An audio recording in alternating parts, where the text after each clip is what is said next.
This podcast is sponsored by Consumers Energy and the Power My Drive program. Start your EV journey at consumersenergy.com/EV. Learn EV basics like charging and cost savings. Then find your perfect EV. Partner with us for home charging installation.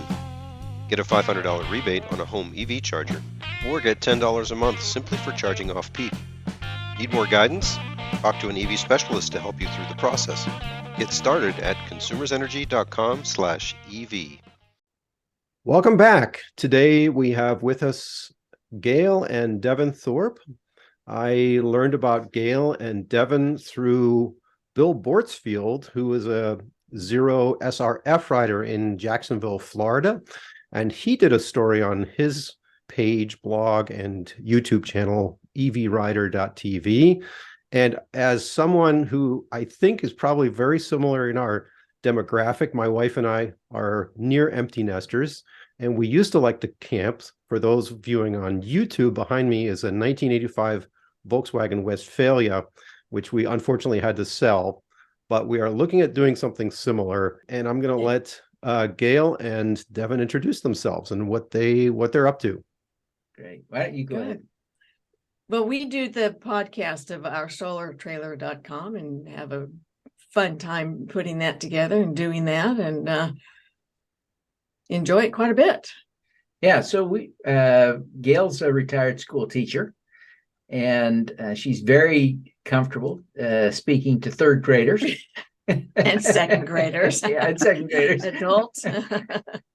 Different story. And I'm still working professionally. I write and speak and organize events and do all kinds of fun stuff. But, I tend to be playing in this area of solving the world's big problems. And one of those I see is climate change.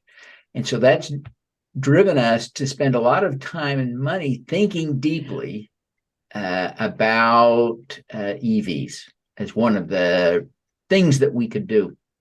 And so we bought a Chevy Bolt years ago and planned to acquire a Rivian R1T. And so about a year ago, we moved, downsized our home a little bit to take out some of the equity and use it to buy a Rivian and a trailer. And then as soon as we did that, literally as we were loading the moving truck, we got word from Rivian that our truck wasn't coming for a long time. So we decided to get started with what we could tow with our Chevy Bolt. So we have been camping and sharing our stories on our podcast and YouTube for the last year, talking about what Gail was talking about, our solar electric trailer journey on using our little Bolt and the little Aliner Scout that we share. So anyway, it's been fun. And we'll put this in the show notes, but your blog is oursolartrailer.com. Is that correct? Correct. And then there's an associated YouTube channel. So you've already gone a little bit like the why, and now you had the Bolt, and now from there, the first thing you needed to do obviously was to get a trailer hitch. And so kind of walk us through that whole thing. Is that something that you did yourself? So forgive me if you covered that in your, and then the next thing is like, what is it that you wanted to tow? There are always compromises, right? You can get the tiniest little trailers, but then you're not comfortable. So kind of walk us through what your thought process was for that. You want to talk about the hitch? Well, I want you to talk, but I'll get started, and then you correct me where I'm wrong. But we had, I think it's called Electric Garage or something down in Ocala, Florida, install an eco hitch. They're an authorized eco hitch installer. There aren't many in Florida, but there are many in the country, and they were our closest. So they're about 150 miles. Anyway, they did a great job for us.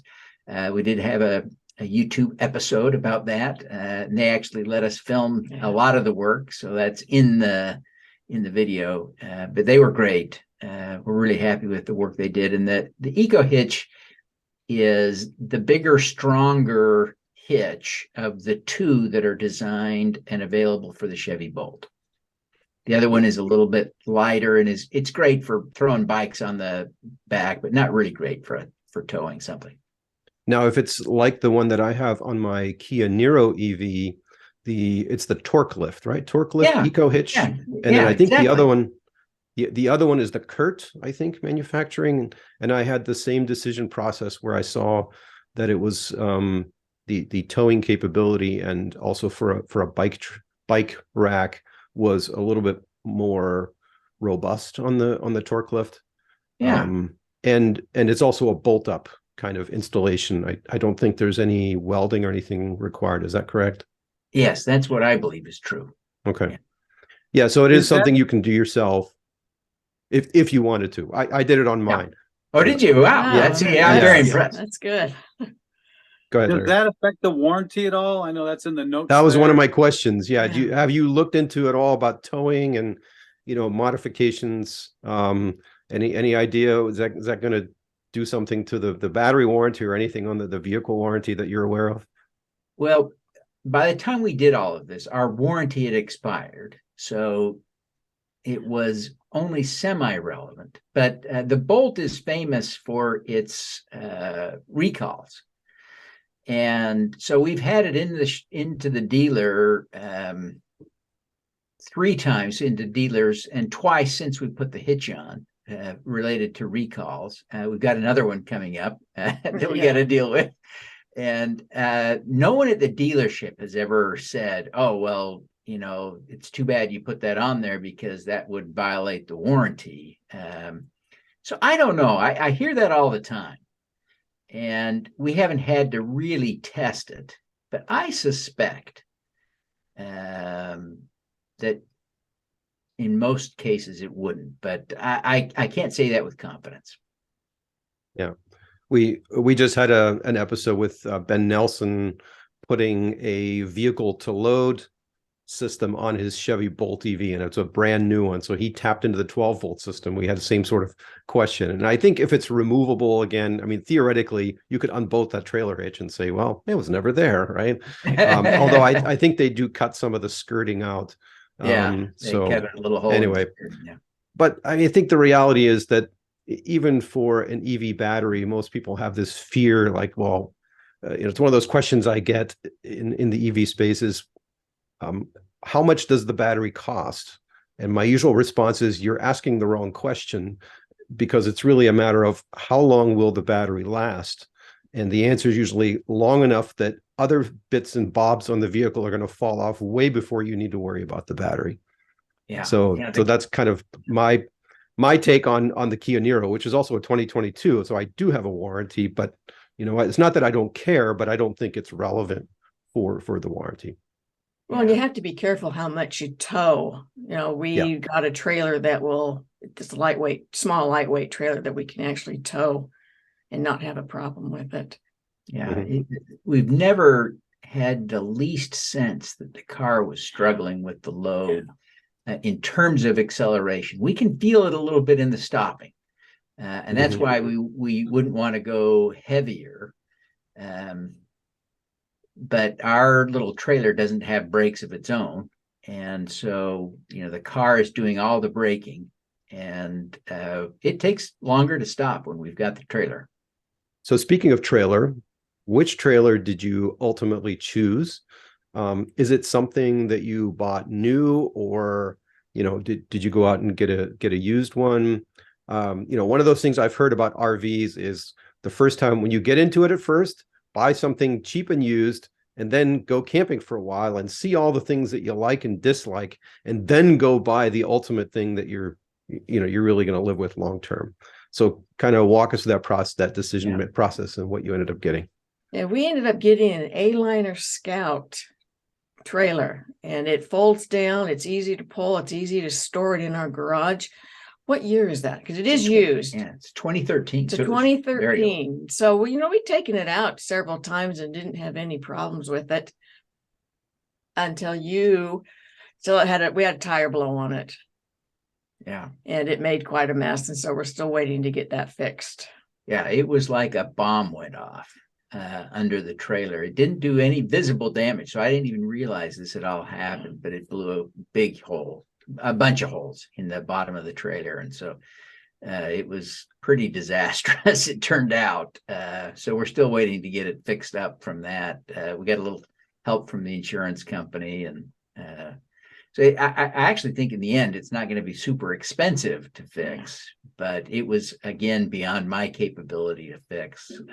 So it'll be interesting to see how this turns out eventually.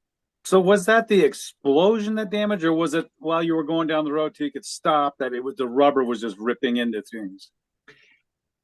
I can't say for sure because I didn't videotape it to be able to go back and replay what happened.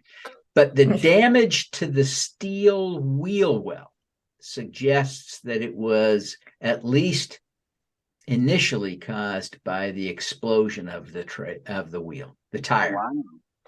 Wow. Because it did massive, significant damage to the steel wheel well. Wow. Yeah, and then it blew some holes in the wooden floor as well. That is somewhat more likely to have been caused by flying debris from the tire as I was driving down the freeway. But in either case, I think there was the biggest damage was from the explosion, the initial explosion. He was able to drive it back home or get it back home. So it, that was nice. Yeah. Didn't have to have it towed. After you put a new tire on.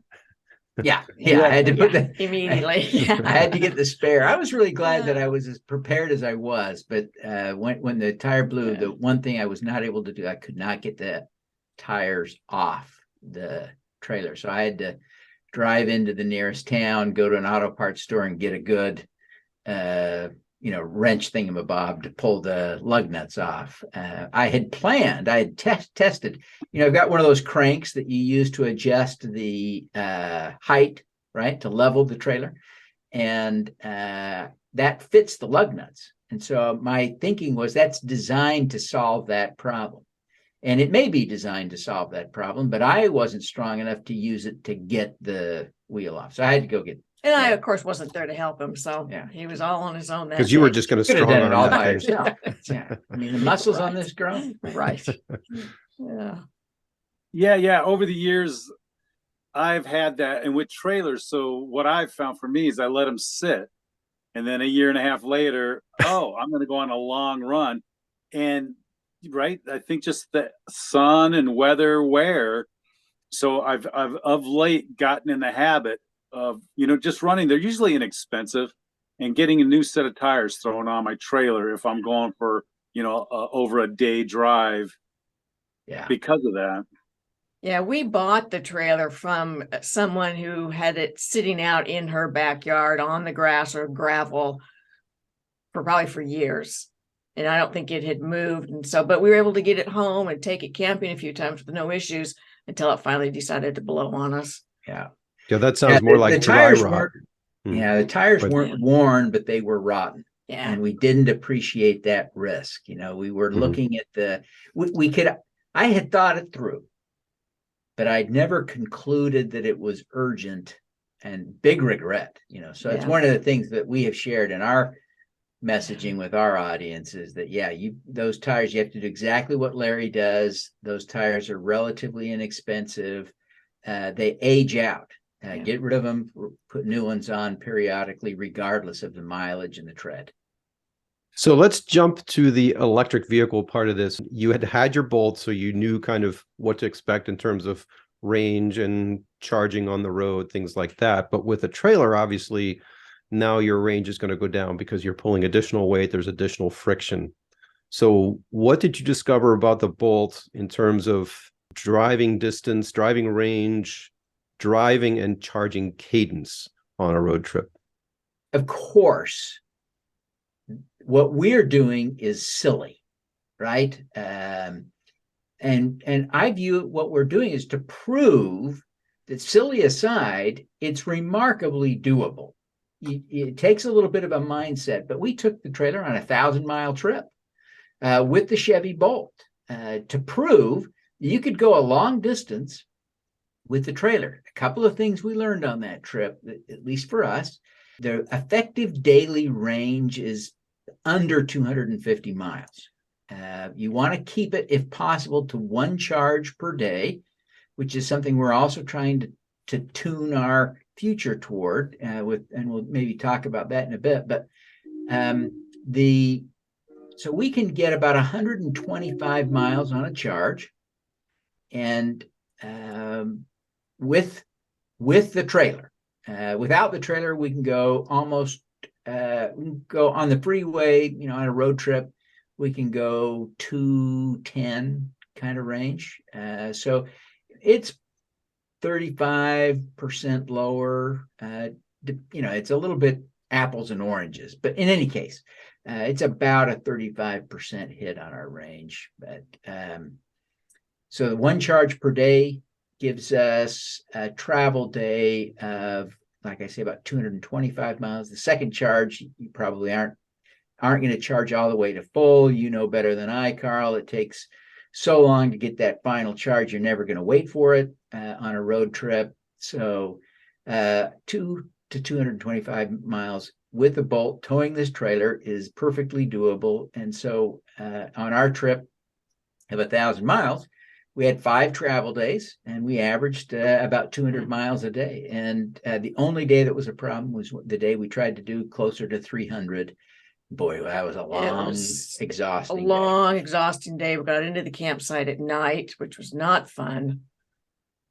And we'll never do that again. Yeah, hopefully we will never do that again. Fingers crossed. But what we find, a lot of people say you can never charge with the trailer in tow. Can't be done. The chargers aren't designed for that. And it is fair to say that the vast majority are not designed for that. Our experience, and we've watched other people towing, the experiences people are reporting are consistent with ours. About half the time, you can finagle it. Yeah.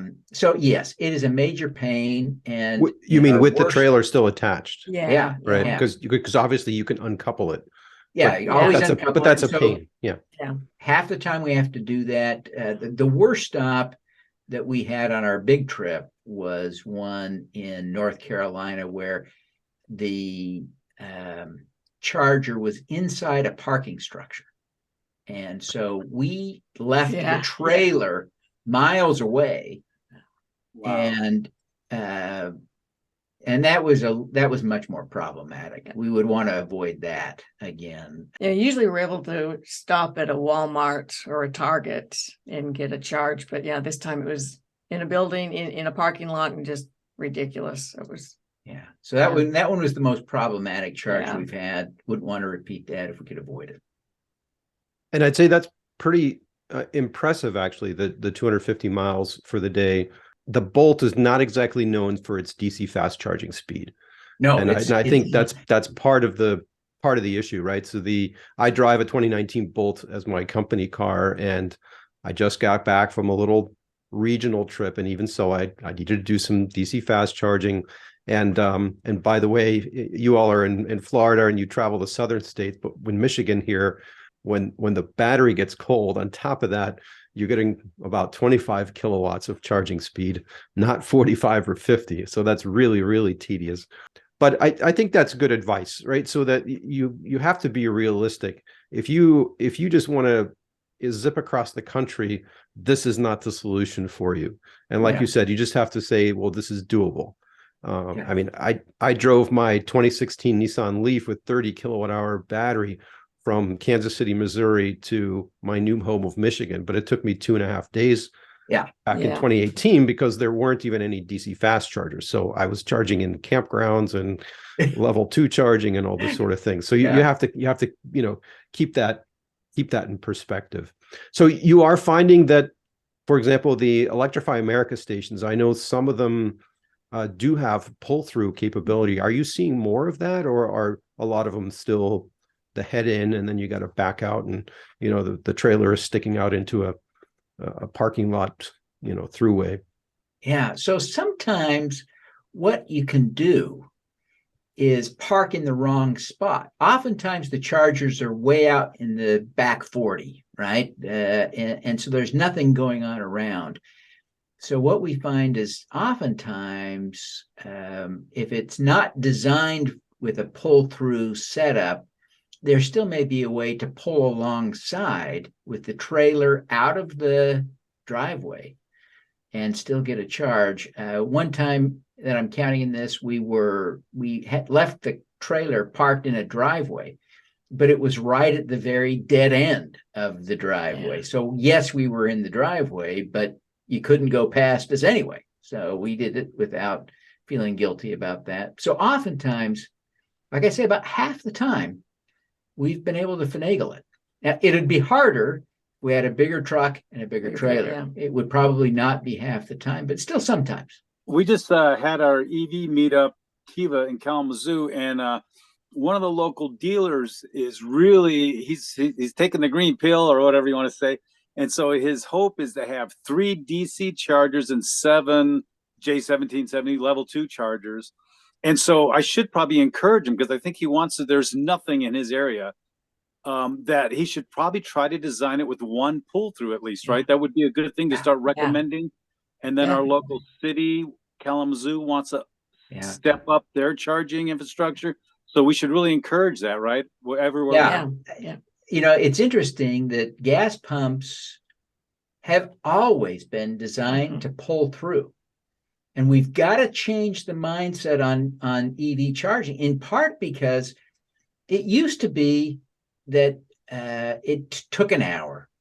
It doesn't take an hour to get a charge anymore. So many of these vehicles can add 100 miles in 10 minutes. It's like pumping gas. And so we've got to get into that pumping gas mentality. Zip in, pull through. Whatever you're driving, regardless of whether it's with a trailer or not, we've got to get that gas pump style thing going, because that's how it's going to work. You know, Chevy Bolts, I don't think have a long life ahead of them and being manufactured. I think Chevy's going to phase them out over the next 24 months. That's my guess. Everything else that Chevy's bringing out will charge much faster. Their new Ultium batteries are way faster. And it's really not just the people with camping trailers. You're starting to see the trucks. I saw an F-150 Lightning in the wild today. And so those and the Rivians and the future Silverados, those are all designed to tow. And so it could be a working trailer. It could be somebody who's running a lawn care business and they're pulling a trailer with, 0-turn mowers and all that. So they may need a quick the top Model up. X can tow 5,000 pounds. The Model Y Tesla sells the Model Y with a tow package. Yeah, in fact, I just ordered that. So fun fact. Wow. When the price drop came, we decided to upgrade. We have a 2015 Model S. I'm sure that's where I learned about it. It was from you. I just forgot. Yeah, and it's it's a factory option, so which is kind of cool. So it's designed to be towed, to tow. Yeah, that's a great point. So we should encourage people who are designing them. And I'm in that space. I do education and outreach, but I work with people in my company that are helping customers get rebates and design stations and things like that. So that's a good message to pass along. Yeah. So now let's talk about charging at campgrounds. And I saw your video on that, and you had some interesting experience. And there's one thing in particular that I'm super interested in what the resolution was, and you probably already know. So you had some pushback from a campground about charging your car in the campground. But first of all, for those not familiar with them, walk us through, like, how do you charge in the campground? What kind of charging spot do you need to select optimally to get a charge overnight? Yeah. So the charger I carry for this is designed to fit in a 50 amp plug, which is very common in campgrounds. There are some spots that don't have them, but in all of our travels that now we just know to look for that option. That said, I'm now pretty comfortable. You might be able to confirm this, Carl, that just using an adapter is safe. I wasn't 100% sure, but I think using less power with the charger is not going to blow up the charger or hurt the car. There may be a setting involved. You have to be careful. I'm not saying be glib about it, but I think that would work. So charging even with the 30 amp charger, especially with our little Chevy Bolt, would, in most evenings, most times it would give us all we would need overnight. But anyway, so we carry that adapter. We paid, I think, $300 for it a couple of years ago. Very handy device. It's not heavy. It's just a cable with a fat spot on it, basically where you've got the inverter going in, and works great.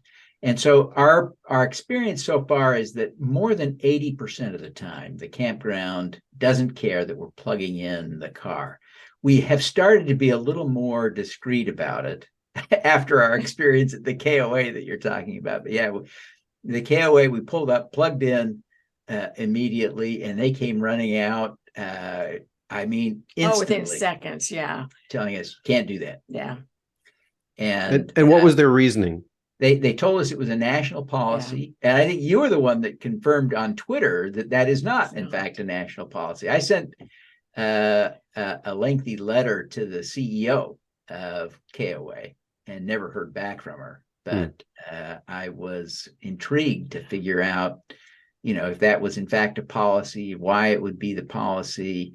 But in my letter, maybe for better or worse, I advocated for a generous approach to that, because our Chevy Bolt would never draw more power than a 40-foot RV with 2 ACs running. It just doesn't draw that much power. And once it's full, it stops. It draws zero. Whereas that 40-foot RV is running 24 hours a day, sometimes with 2 or maybe 3 AC units plowing away. So it's maxing out the available power for days at a stretch. So, and we don't plug the trailer in. Yeah. So it was just the car. That was it. That's all we had plugged in. We have solar panels on our trailer.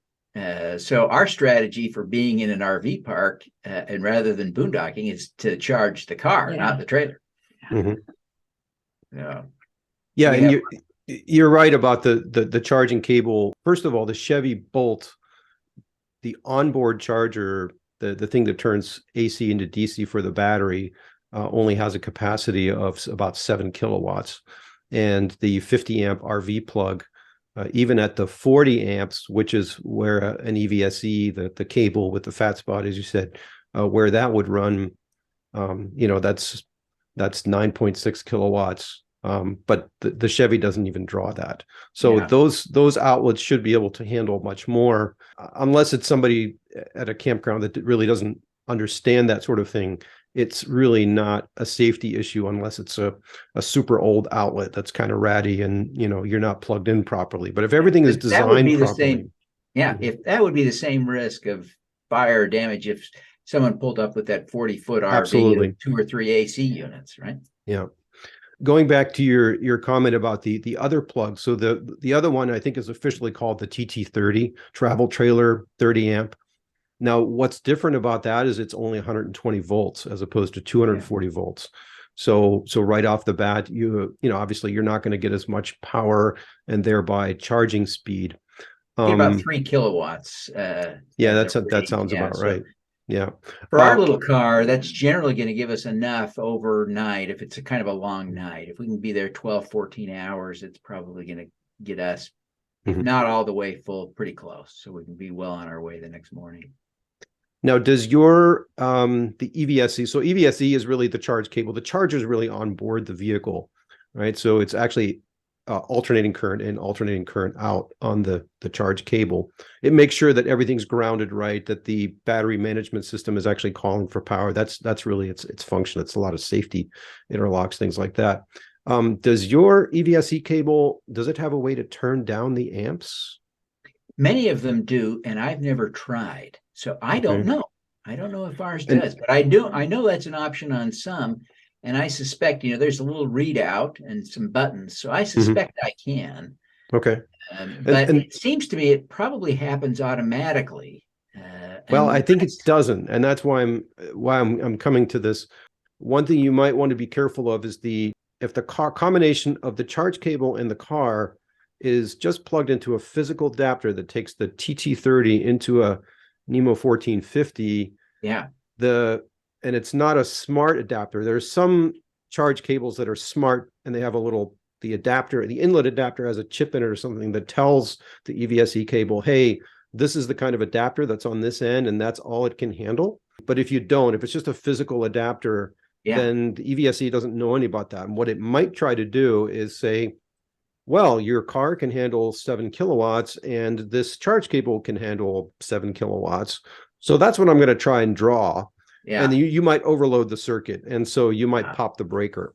I know on some vehicles, like the Teslas, they have a way on the dash to dial down the amps to prevent that from happening. So, for example, I went to a friend's house and plugged into a 30 amp dryer outlet with that 50 amp cable that comes with it, but with a physical adapter. But I knew that I only wanted to, and actually NEC rule says only draw 80% of what the circuit is capable of doing. So really you want to go 24 amps on a 30 amp circuit. So you dial it down and everybody's happy. So that's just one thing to watch. If you plug in just something with a physical adapter that doesn't have any kind of intelligence in it, just be aware that you may actually overload the circuit. And, as I always say, if you're lucky, you pop the breaker. If you're unlucky, you burn the house down. So that's something to watch. If it's, I think the one that I have has little plus minus things on it. So you might want to check, and there's a way to turn it down. And that's something you can even test at home if you have a 1450. Do you have a 1450 outlet at home, or are you level 1? We just level 1 charge at home. You're adventurous. When we upgrade our vehicle, we're going to have to get serious about that and get it done. But it's so rare. I think last year there were 3, maybe 4 occasions where I had to go find a fast charger after a road trip because I was going to do a road trip tomorrow and needed to get the full charge overnight. So that, 3 times a year wasn't bad. And that's someone who, we kind of are doing this crazy stuff for a living almost. So anyway, not very often. Nice. Yeah. And if you watch Bill Bortzfield's channel, one of the things that he pointed out was that your utility can help you with that. So for example, here in Michigan, Consumers Energy, we give a $500 rebate towards one of the chargers, the EVSE, and those are $750, so a $500 rebate. So you're getting the unit for $250. So that's something to look at. Obviously, you still need to add the high power circuit if you choose to do so. But the Rivian is a little thirstier, so you probably want to do that. With that battery and its appetite, I'm sure we'll get that. We'll do that with the Rivian. And maybe one more comment back to the campgrounds. I think maybe the other thing they might be concerned about is that they're losing money, right? And I think it's also a little bit of education, like you said, that when the battery's done charging, there's no more power draw. And so you have a 64 or a 66 kilowatt hour battery. So that's the limit of what you're going to charge. Yeah. And so then if it's a concern about money, I have seen campgrounds when we've rented RVs and plugged into their power that they actually have a little counter for kilowatt hours, and they say you're going to pay whatever it is, 25 cents per kilowatt hour, and that's fair, right? Yeah. So if you're there, so you pay this much for the campsite and you pay this much for your energy. So that's another way they can handle it, and it could actually be a little bit of a profit center for them. And I would be willing to pay a little bit elevated per kilowatt hour fee versus what I pay at home, because it's still cheaper than me buying gas. Yeah, for sure. You've got exactly the right attitude. And I think that's the simplest solution for campgrounds. Anything they do requires an investment of infrastructure, except just letting people charge, just letting people do what we do requires no investment. Because if their infrastructure can handle that 40-foot RV with 2 or 3 AC units running, it can handle our Bolt, an electric dryer, even a Rivian. I have a friend with an RV has an electric dryer. Yeah. So you can imagine, two ACs running when that dryer goes off. He probably can't run them all, right? He could, because he would max out the power draw. So I think it's really reasonable to expect, because even if you show up with a Rivian, let's say you're there for a week, right? You're not going to drive the Rivian 300 miles every day. You might drive the Rivian 12 miles someday, which is, pennies, less than $1 of electricity. So, So speaking of Rivian, what are the next steps? Any update on your delivery? I Yeah. see them in the wild now. Yeah, Yeah. we see them all the time. They still haven't sold one with the Max Pack, which is why we don't have ours. Because Now, is that a real thing, or is that vaporware? Are they really bringing that out? I hear Yes, they conflicting keep stories. telling us they will. What they did decide is they're not going to do the Max Pack with the 4-motor version. They decided to only put the Max Pack in a dual motor version. And I think they're about to start selling the dual motor versions this week. I mean, they're just on the cusp of that. I don't think they have sold one of those yet.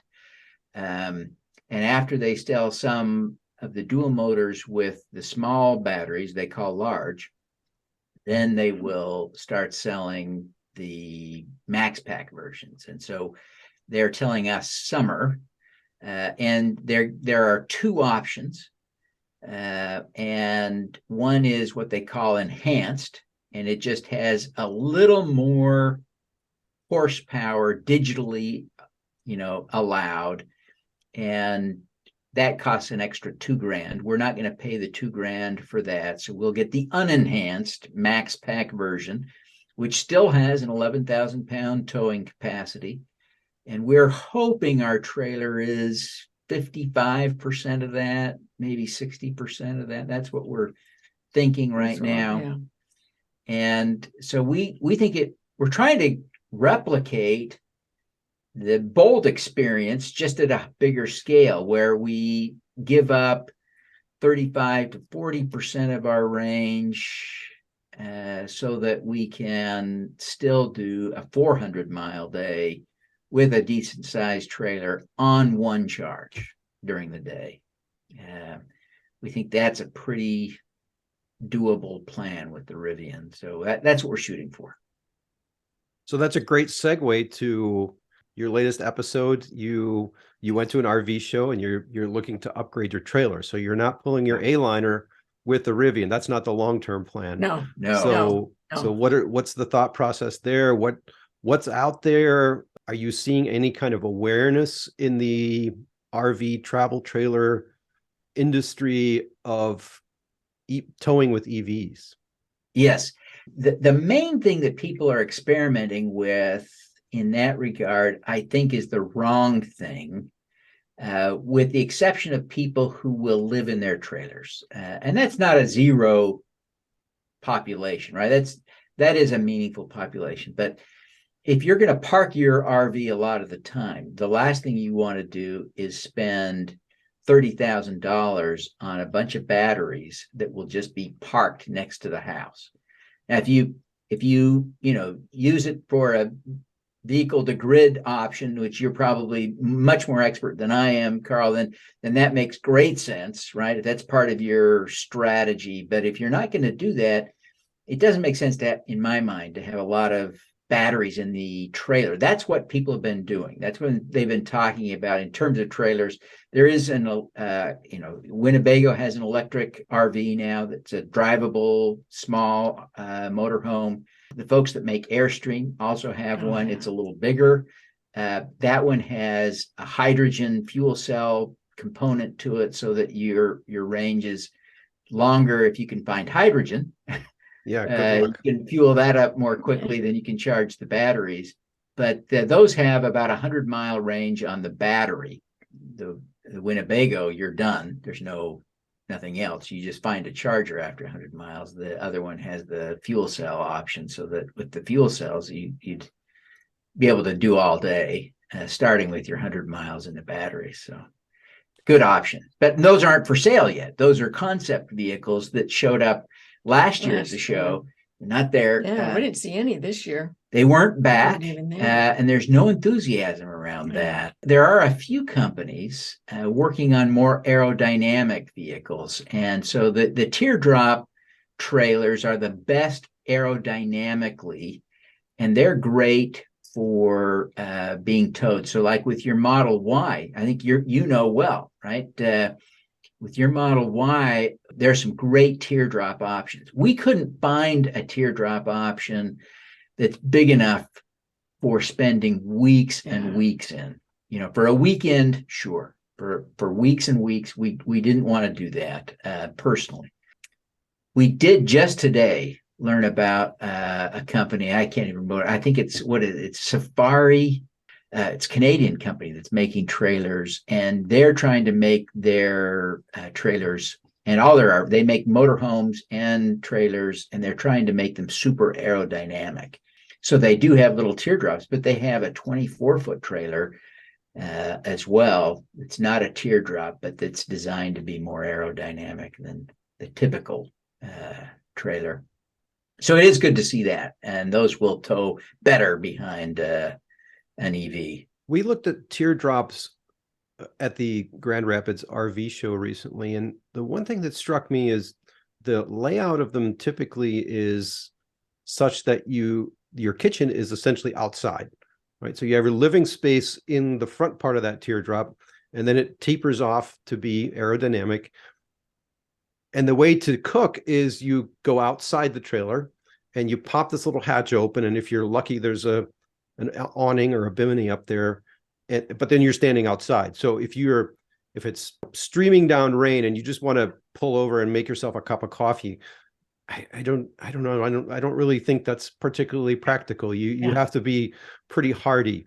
Now, we did see one that did not have that, where the kitchen was inside, but to each their own. Everybody's going to have their own use case. So again, you have to balance this, your wants and desires, right? I mean, if you want a second home in Phoenix and you're going to drive it down there and leave it, then you get a fifth wheel and a big diesel truck and you leave it there.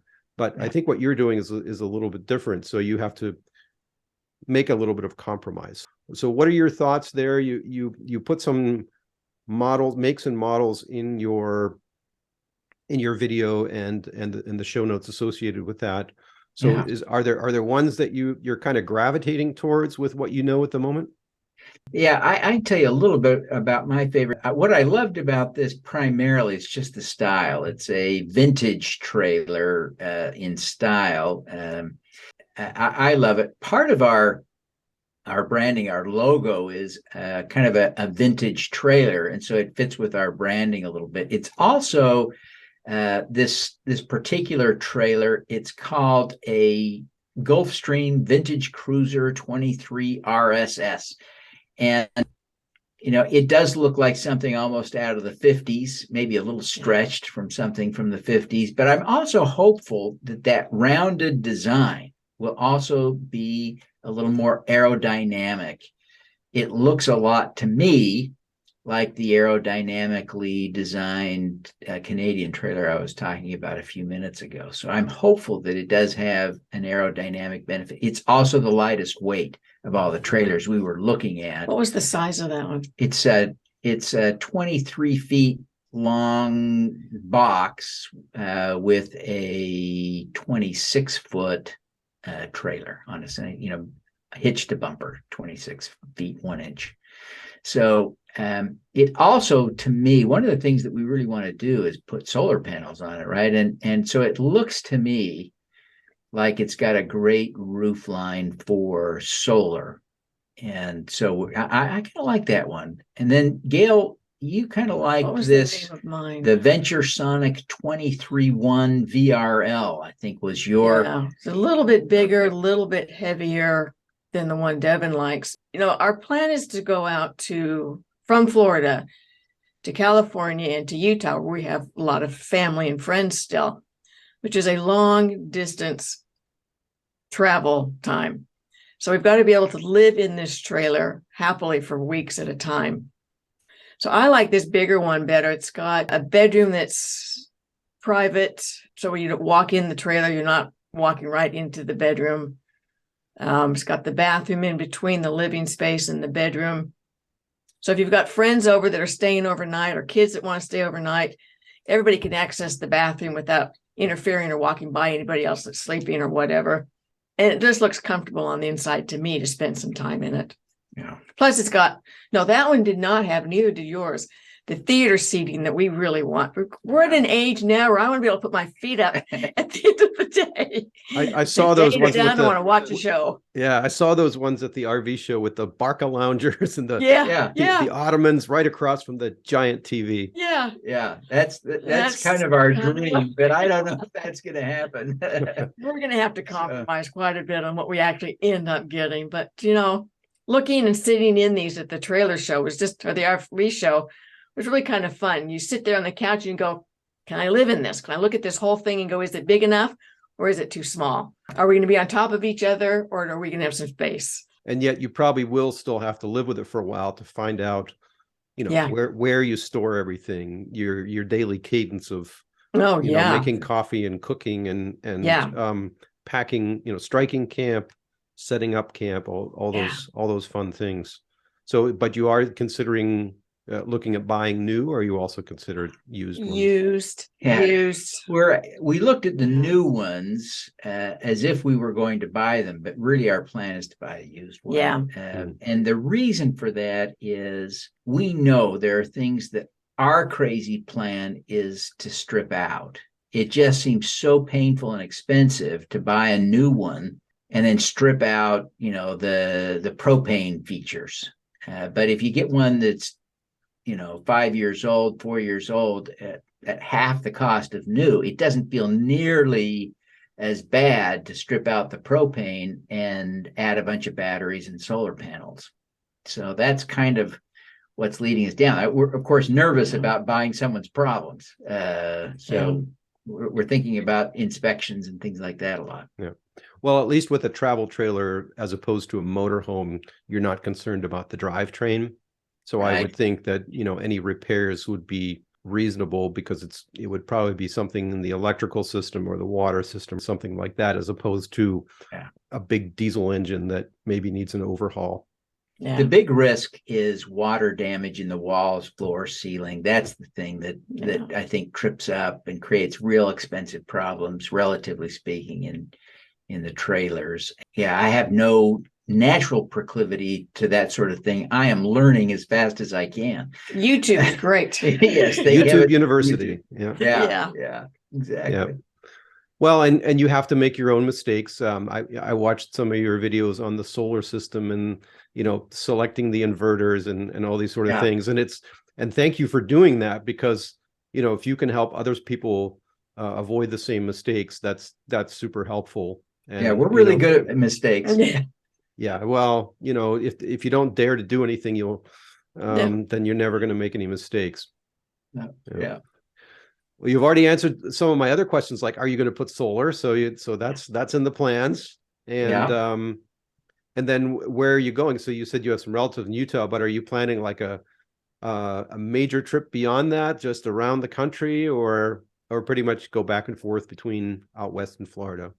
No, I think pretty much, well, you want to go to Alaska and across Canada, but definitely across the U.S. several times. Yeah. Our son lives in California, so we want to go out and be able to see him quite often.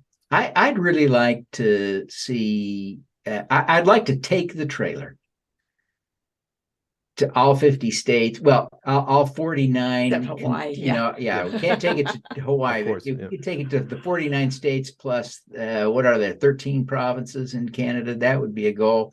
I'm not sure we get out to, PEI, but, we'll have to see what the ferry is with the trailer. But, that's the kind of, I want to go everywhere. We'll have to see how long it takes and how long our health and money last. But, that's kind of my goal. And the charging infrastructure is still a little bit limiting, right? So if you're going across Montana, that might be an issue. Now, one thing, I don't know if you've heard this or seen this, that Tesla is going to be opening up the supercharger network to non-Teslas. And I believe that the way that they're going to do this is with what they call a magic dock. So it's this captive Tesla to CCS adapter that will let non-Teslas charge. Yeah. So I think that would be a game changer. Yes, definitely. And even now, I know people worry about this. And Carl, you're right that there are places you can't go easily. But we have been, we did 1,000-mile trip towing the trailer with 125-mile max range, and we did it right because there are chargers everywhere. I only exaggerate a little bit when I say everywhere. There was a place in Utah, one place in Utah that we could not go with our Chevy Bolt, not towing, but with the Bolt. There was one place, and this is now over a year ago, and there's more infrastructure every day, more chargers. But when we were there, the only place we couldn't go was a place called Navajo Mountain in the most rural, desolate, isolated place in Utah. And you had to drive 150 miles through northern Arizona to get there. That's the only place we've ever wanted to go that we couldn't go in our Chevy Bolt. We've been all over, and a lot of rural places too. It's great. EVs are not nearly as limiting as people worry they are. So anyway, sorry, I had to get that pitch in. No, absolutely. And that's 2023. I would say 2018, it was a different story. Yeah. Here in Michigan, that's the lower peninsula looks like a mitten. And I would say the I-96 corridor, which is, Detroit, Ann Arbor, Lansing, Grand Rapids, there was no DC fast charging north of that unless you had a Tesla. And that has dramatically changed. And I think it's the same thing is happening everywhere. Yeah. Now, the other nice thing is, since you have a way to sleep, you can always go to a campground, right? Yeah. Maybe, Yeah. and you're not you're not rushing across the country. So you can always say, well, I'm going to try and find an RV park, and I'm going to plug in there, and that'll get me enough to take the next day's trip or the next leg of the trip. Yeah, exactly. Right. And then that's part of it, right? If you have the personality to enjoy stopping, smelling the roses, then it's easy. But if you're, A to B, then you're going to be frustrated. But Yeah.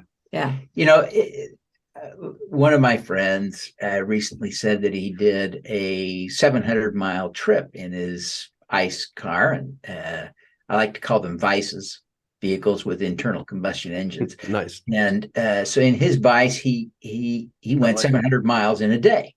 Well, yeah, you can do that in a Vice, and you cannot do that with any EV that I know of. Realistically, even with a Tesla, if you're going to keep the speed limit, the charging is just too much. It would add 2 hours of charging to a horrendously long day. But that is so rare. That is so rare that people drive more than 300 or 400 miles in a day. Do you really want to do that? Yeah. Really. At my age, certainly I don't want to do that anymore. Yeah. So yes, there are people that still want to drive 700 miles in a day, but it's not often. And so if you can imagine your life without that option, it's easy to live with an EV. Really, I really like your Vice thing. I'm going to have to borrow that. Please do. So the one thing I've thought of is being a veteran Volkswagen Westphalia owner, the ID Buzz that's coming out. There are already rumblings about companies that are converting those to campers. One of the things I really enjoyed about the Westie is because you're carrying your home with you.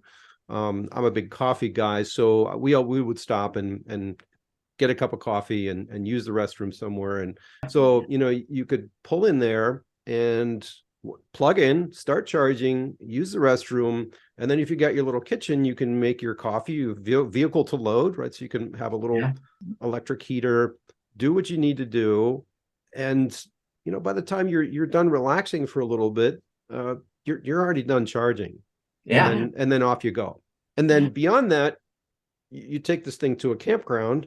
Again, you plug it in the morning, it's full. You don't even have to go looking for a gas station in the morning. Yeah. And I think if you have this relaxed lifestyle, if you don't need to do the, gas and go and grab a sandwich from the Quick Mart and, pee in a bottle and just do miles, then I think this is a so much more comfortable way to charge. And beyond that, I think the charging is also getting so much better. I actually think that there is a vehicle that can do 700 miles in a day. It's the Lucid Air. I don't know if you've seen that. Oh, yeah. So they have allegedly 500 miles of range. So with it charges super fast. And it charges super fast. So with one top up, Didn't we which see maybe one? is half an hour, you could do the other 200 miles You're right. or like a 400-300 split or something like. So it's doable. But again, You do you are really so want to right. do that? I mean, even Yeah. when we had an ICE car, our daughter lives in Kansas City, and we would make that trip, and it's about 700 some miles from where we live. And we would always split it up, even with our gas minivan, just because I don't want to travel that. I don't want to sit in the car that long. So we'd find a Yeah. hotel, and now we just find a hotel with a level 2 charger. So Yeah, that is so good. I'm glad you pointed out that the Lucid can do that today. I actually wrote about that last week in our newsletter, and that's an important point. That it is the one vehicle for sale today that could realistically do that. now it's expensive, but the technology always trickles down. Yes. Even my 2015 Tesla had autopilot built into it, and we rented a Toyota Corolla one time that has essentially the same features, the lane keeping features. So this stuff tends to trickle down pretty darn quickly. Yeah, it does. It's just an exciting time. It's an exciting time to be looking at cars and thinking about the future. Some of the just coolest stuff is out there. We had a Rivian show up to our meetup last night, and if I understood right, he just in an apartment, so he street parks it, and he has to go around and find charging, but he's loving it. He's retired, so he's not in a hurry. Yeah, but that was cool.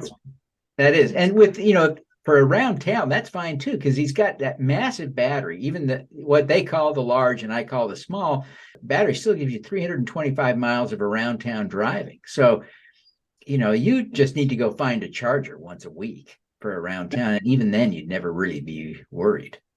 Typical person's, driving 200 miles around town over a week. So now we skipped over the solar real quick. Can we talk a little bit speak to that? Yeah. What's your latest solar tech? Like what panels, the ones that are molding? We have flexible panels on our RV now, even though it's perfectly flat. We could have used flat ones, but the reason in my mind for that was to make sure that the panels are creating as little wind resistance as possible. Now, we did discern, I think, a subtle difference when we added the panels. There's some wiring up there that's creating probably more friction than the panels themselves, but it's not a big deal. But I didn't want to have, a layer of air that would be catching the wind or vibrating, pulling on the structure in any way.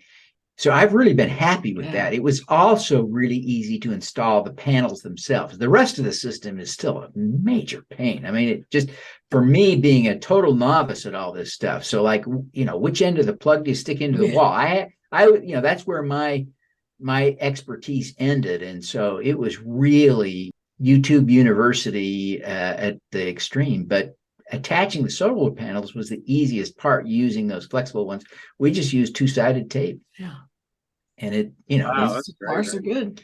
And so I would do that again and plan to and use the same kind of solar panels. The solar panels are also a relatively cheap part of the system.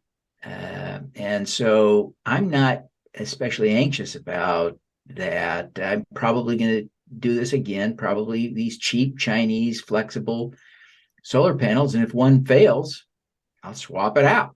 It's $100. We did see a couple of people at the RV show this year that were not there last year who have made a business now of adding complete solar systems to RVs. A setup like ours for a bigger trailer is 16 grand. We think we can do ours for about half that. But part of the difference is not just his fee, but we'll probably use cheaper components. Again, our thinking, these trailers aren't going to last as long as the electronics we're putting in them. And one of these guys that will install the solar will actually come to your house to do it. Yeah. But I think part of the appeal of, you're self-deprecating, but I think part of the appeal of what you're doing is that a layman can do this. Yeah. Right. And I think that's cool. Sure. Anybody that's a professional solar installer is going to know how to do this stuff.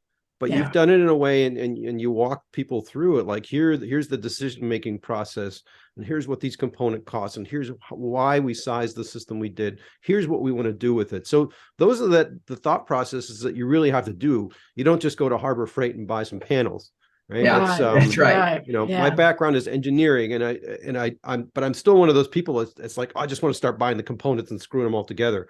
But that's not the way you really should be doing it. You should say, okay, what am I going to be running with this? And what are the power levels involved? And how do I even measure that? And the tools are out there to do these things. Because you're not a professional doing these things, that's what makes watching this process that you're going through very, very appealing and compelling, because people will say, well, I can do that, right? Yeah. You know, so I think don't sell yourself short. I think that's really great.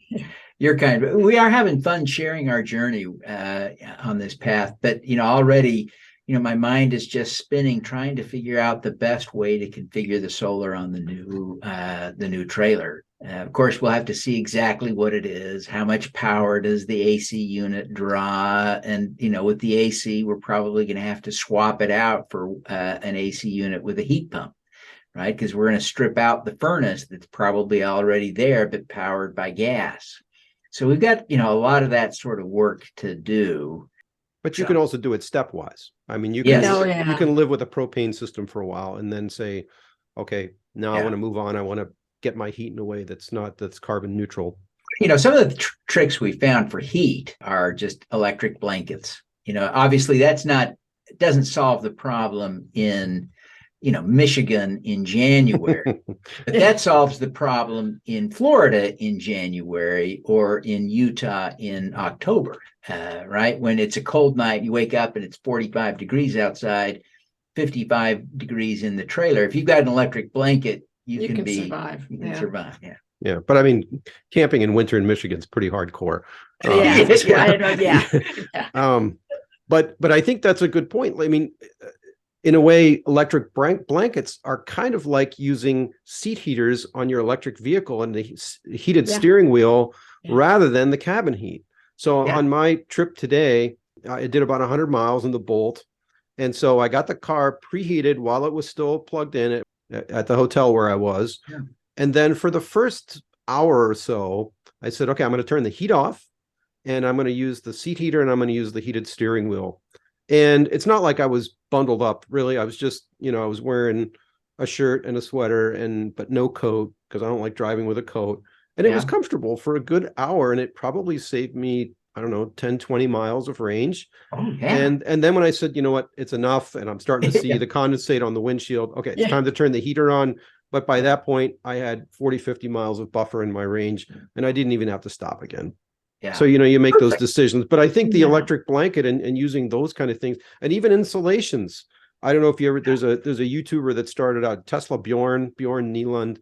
He's in Norway. And so he takes these trips and was testing cars. And one of the things I always noticed that he put bubble wrap on the sides of the windshield and the sides and everything, and on the roof, so that the little bit of heat that he was generating in that camping mode was not all just escaping from the vehicle, and it made it that much more efficient. So I mean, it would be really lightweight. That's a genius idea. We've been thinking about that, and one of our worries with the lightest weight trailers is they may be the most poorly insulated, and so they may be easier to tow, but they may be working against our solar power strategy for being comfortable.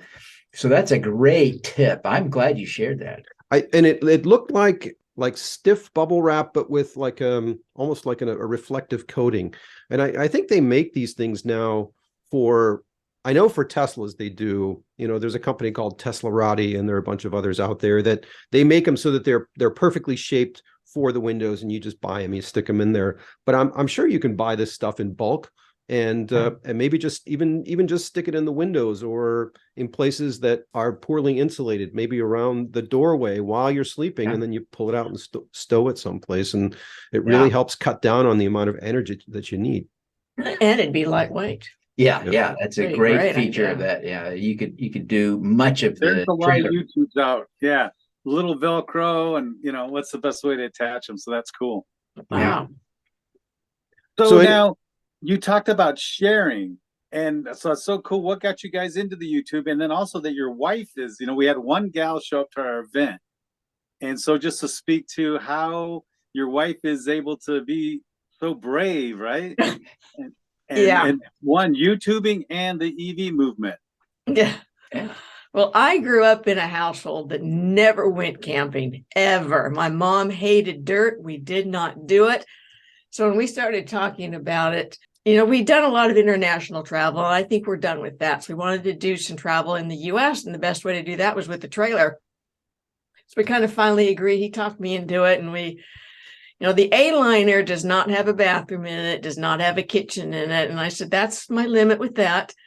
We've done a few camping trips with that, and I've enjoyed it. But to get to a bigger trailer is my dream, with my own bathroom. I can get up in the middle of the night and use it. Don't have to go out in the cold. In my own kitchen, where I can cook our own food that we eat and like, and makes that super easy. So going from an A-liner to a bigger one, for me, is the best way to do it, because I will really enjoy that bigger one, even if it's only a 23-footer. So I think that's going to be a lot of fun. Yeah. Gail is a remarkable human being, and a little bit, like all of us, a little insecure sometimes, but, I edit our videos, right? And so I know how many times I have to edit myself and how many times I edit her. And she's way better at this YouTube thing that I've been trying. I have a YouTube channel with 2,000 videos almost. I mean, I do this a lot. Wow. He's better. She's just a natural at it. So I'm glad you gave her some positive feedback today, because she's pretty natural. She's good at it. I'd rather teach a class of 30 second graders than to make that my full-time job. Yeah. No, but you're both doing a fantastic. I love that you have the iPad, right? It's like you got a little script going. So because I find myself, I go off script, and before you know it, I've gone on some tangent. So you got to stay a little bit structured. I like the script, so that really does help. Obviously, I'm going to be following you, but any final thoughts for the listeners? Well, Carl, let me just say that we are so grateful to be guests here today. So thank you very, very much. We love what you're doing. You're just a great human being. You've demonstrated that to us in so many ways. Larry, it's great to meet you. Yeah. Thanks for having us on the show. Yeah. It's just a pleasure and a privilege. We look forward to sharing this with our community, and to watching your show and listening in the future, because we know we can learn a lot from you guys. Well, good. Yeah. Well, we'll stay in touch, and I know my wife and I are going to be doing some more traveling. So if we come down to Florida, we'll look you up and buy you dinner. So yeah. Hey, thank you. All right. Thanks so much for being on the show.